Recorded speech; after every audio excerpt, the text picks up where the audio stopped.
and we're on our way to reaching our goal of 1,000 of our own people. Subscribe and become part of the team. Enjoy watching. If you look at the northern part of the Adriatic Sea on Google Maps and you zoom in towards the northeastern coast of Italy, you find Venice. And Venice really needs no introduction. Canals, gondolas, crumbling beautiful buildings reflected in dark water. Most people have seen it in pictures or films or visited it themselves, but if you look a little more closely at the waters around Venice, you notice something. There are islands everywhere. Venice itself is built on a cluster of small islands, but scattered around it in the shallow lagoon, there are dozens more. Some have towns on them. Some are just quiet patches of land with a few old buildings. Most tourists visiting Venice have no idea these other islands even exist. And if you look to the south of Venice, very close to the Lido di Venezia, you find one island in particular that catches your attention if you know what you are looking for. It is small, split into two parts by a thin waterway. There are some old buildings visible from satellite, crumbling walls, a dark tower poking above the tree line, long low structures half swallowed by vegetation. It is called Poveglia, and it has been closed to the public for most of the last 100 years. The Italian government does not allow tourists there. You cannot just hop on a water taxi and go and have a look around. There are no hotels, no cafes, no guided tours. For a very long time, locals would not even talk about it. Fishermen working the lagoon waters reportedly avoided it entirely. Some still do. There are people in Venice today who will not look at it when they pass it on a boat. I want to find out why. So let us load up Google Earth and take a proper look at this place together, starting with where it actually is. Venice sits in a large, shallow lagoon on the northeastern coast of Italy, separated from the Adriatic Sea by long, thin strips of land called lidi. Poveglia sits inside this lagoon about 1.5 kilometers south of the main Venice island cluster and less than half a kilometer from the Lido to the east. On a clear day, you could probably see it from the beach. It is tiny. The two main sections together cover only about 17 hectares. That is smaller than about 24 football pitches placed side by side. The two parts are separated by a narrow canal, and there is also a small octagonal piece of land attached to the southern section, which we will come back to later because it has its own strange story. Looking at it from satellite, both sections are covered in dense vegetation. Trees have grown over and through most of the structures over the decades. On the larger northern section, you can make out the outlines of some buildings, the bell tower, and some long, low shapes that look like they could be wards or hospital buildings. On the smaller southern section, things look even more overgrown. Almost nothing is clearly visible except some faint foundation lines showing through the tree canopy. There is no boat traffic going there, no active docks, just a crumbling seawall and the gray lagoon water lapping against it quietly. It looks like nothing from above, just a forgotten patch of green in a very busy tourist lagoon. And honestly, if you did not already know the story, you would scroll right past it without a second thought. But this island has been collecting dark history for roughly 2,500 years, and that is not an exaggeration. Let me start at the beginning. The Romans knew about this lagoon. They had settlements along this part of the Adriatic coast well before Venice existed as a city. The area was important for salt production and fishing, and the surrounding lagoon islands were inhabited well before anyone thought to write much about them.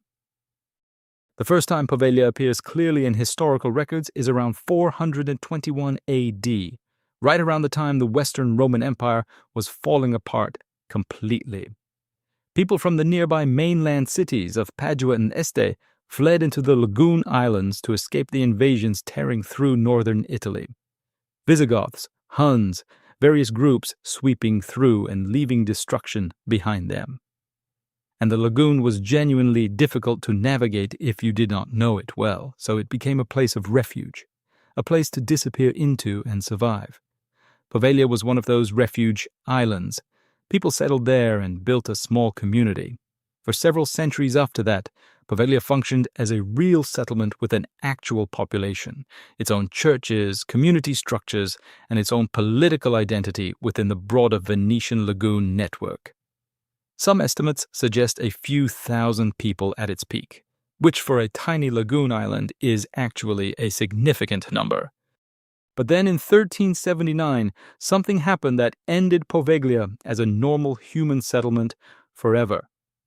The War of Chioggia, a serious naval conflict between Venice and Genoa, two of the most powerful maritime city-states in medieval Europe, fighting over control of trade in the Adriatic and Mediterranean.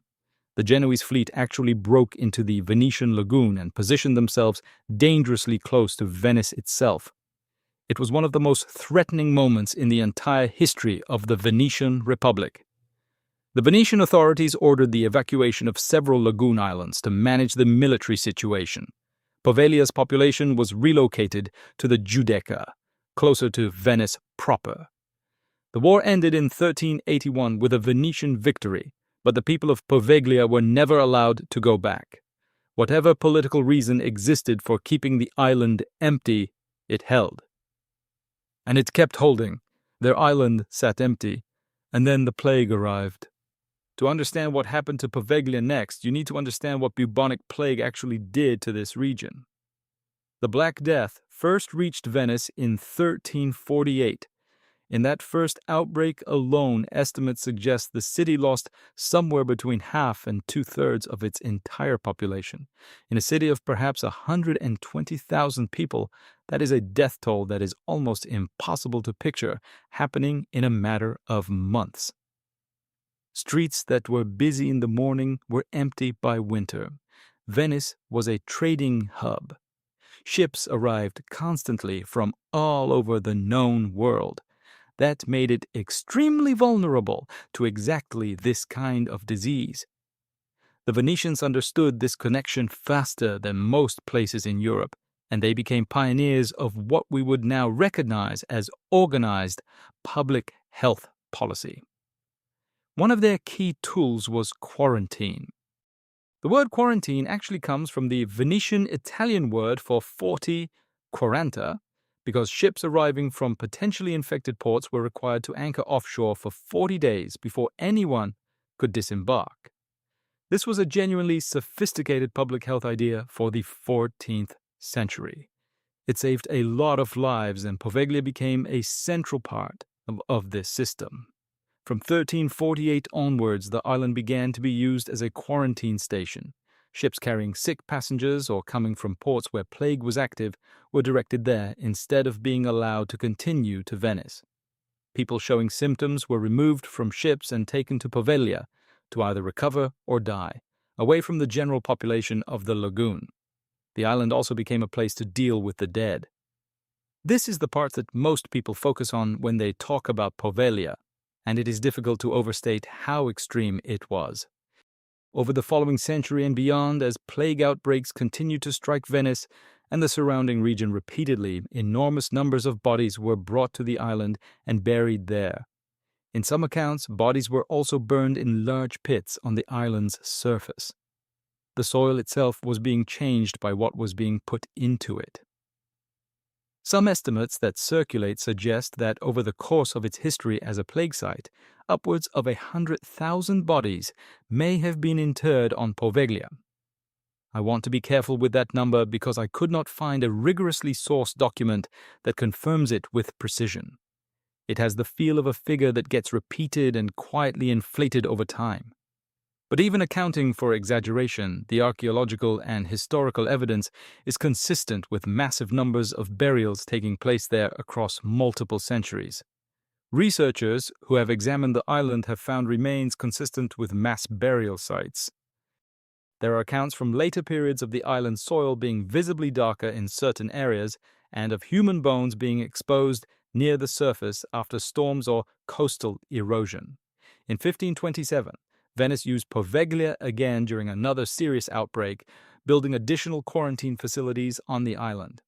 At this point, it was functioning entirely as a holding station for the dying and a burial ground for the dead. There was no longer any pretense of it being a normal place to live. And this went on for a very long time. The last major plague quarantine use of the island came in the late 1700s, roughly between 1776 and 1793, when the Venetian government established one final official quarantine checkpoint there for incoming ships. By this point, plague was fading as a major threat in Europe, and this turned out to be the last chapter of Poveglia as a quarantine site. But the island was not done with dark history, not even close. In 1805, Napoleon's forces took control of Venice and its territories. Napoleon had a habit of completely reorganizing everything he conquered, and one of the things he did with Poveglia was convert it into a military depot, a storage point for weapons, isolated, controllable, difficult to reach without specific knowledge of the lagoon. From a purely practical standpoint, it makes a lot of sense for a small island already surrounded by complicated geography. After Napoleon, Venice and its surrounding territories passed to Austria under the agreements following the Napoleonic Wars. Under Austrian administration, Poveglia changed function once more. A building was constructed on the island in the mid-1800s intended as a retirement home for the elderly, which, when you know what the island had been used for before, is either a very hopeful choice of location or a profoundly indifferent one. The building was constructed. People moved in. Life of a kind resumed on the island for a time. In 1922, the building that had been used as a retirement home was converted into something else entirely. A psychiatric hospital opened on Poveglia. And this is where the story takes the turn that has made the island genuinely infamous across Italy and far beyond its shores. From 1922 onwards, a working psychiatric institution operated on Poveglia. It had patients, it had staff, it had wards in those long, low buildings that you can still see from satellite today, half collapsed under decades of vegetation.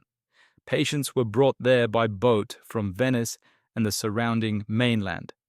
The island's isolation was probably considered a feature rather than a problem by whoever made the decision to put a psychiatric hospital there. Out of sight, out of mind, contained. Given what we know about psychiatric care in the early 20th century, conditions at a facility like this were almost certainly harsh by any modern standard. Psychiatric institutions across Europe at this time were frequently brutal places, understaffed, underfunded, operating on theories of mental illness that we now understand to have been profoundly wrong. Patients were subjected to treatments that were less medical intervention and more institutionalized harm.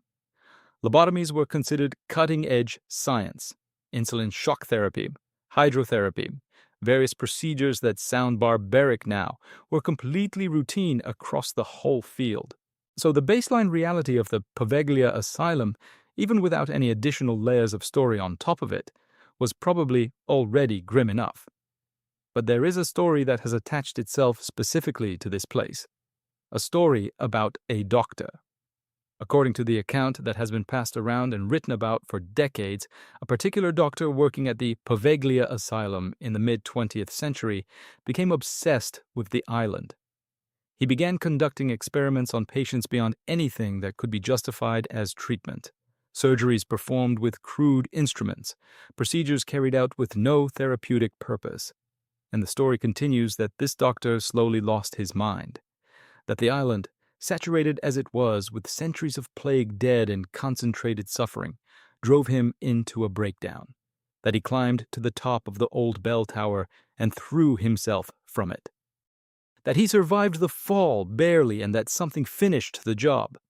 I went looking for documentary evidence of this doctor, a name, a medical record, a news article from the period, anything I could actually point to as a verifiable source. I could not find one. That does not necessarily mean the story is entirely invented. Records from closed psychiatric institutions in mid-20th century Italy are not easy to access, and a significant amount of institutional history from this era across Europe was simply never made public. These were not places that invited scrutiny or transparency. But I cannot present this as confirmed fact, And I think you deserve to know that when watching a video about a real place with a real history, what I can confirm is that the bell tower exists. You can see it clearly in photographs of the island. It is one of the few structures still standing with any height above the tree line. It is also one of the oldest things on the island, originally a church tower from the period when Poveglia had a functioning community. It was deconsecrated at some point, the bell removed. The tower stands. Whatever else is legend around it, the tower stands. What is also confirmed is that the psychiatric hospital closed in 1968. Italy underwent significant psychiatric reform in the late 1970s and 1980s, fundamentally changing how the country handled mental health care and shutting down many old institutional facilities.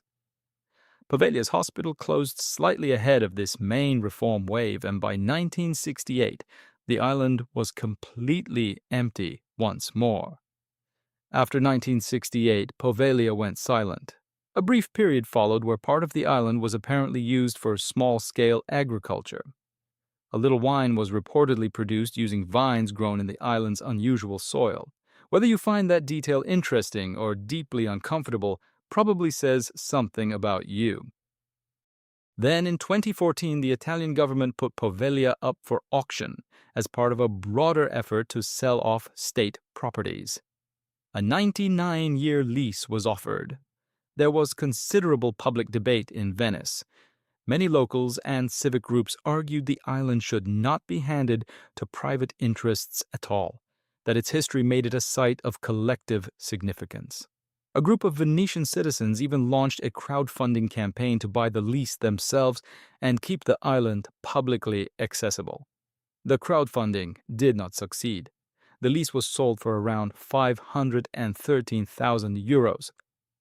For waterfront property in the Venice lagoon, that is a strikingly low number. The winning bidder had plans related to hospitality development.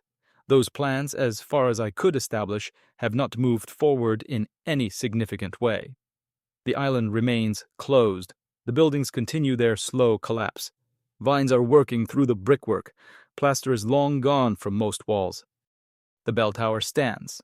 So let us go back to Google Earth one final time and make sense of what we are actually looking at. The larger northern section is where most of the activity happened historically. The long, low shapes visible through the vegetation are the former hospital wards. The main partially collapsed structure was the central block of the asylum complex. You can still make out the outlines of what were once courtyards and the paths connecting different buildings. The bell tower sits slightly apart from the main hospital buildings, older than everything around it. Below it, the foundations of the original church are still present under the overgrowth. The narrow canal dividing the two main sections was formalized during the quarantine period to help manage movement between different parts of the facility. The small octagonal structure on the southern section, sometimes called the Octagon, was built in the late 1700s as a ship inspection checkpoint. Vessels heading to Venice would stop there to be cleared before proceeding further into the lagoon. You can still make out the octagonal outline from satellite. The structure itself is largely collapsed. The darker patches of vegetation on the southern section mark areas where the soil composition is different from what surrounds them. Draw your own conclusions about why. And that is Poveglia, a place that started as a refuge for people fleeing violence, became a burial ground for plague dead, served as a quarantine station for centuries, held weapons for a conqueror, housed the elderly, then the mentally ill, then nobody. Most places have complicated histories. Most places have had terrible things happen in them. But Poveglia is unusual in the sheer density of it. Every phase of this island's existence is darker than the one before, and now it just sits there, half a kilometer from one of the most visited cities on Earth, completely silent, quietly falling apart, while gondolas full of tourists drift past on the lagoon outside without a second glance. If you enjoyed going down this rabbit hole, let me know in the comments. See you in the next one.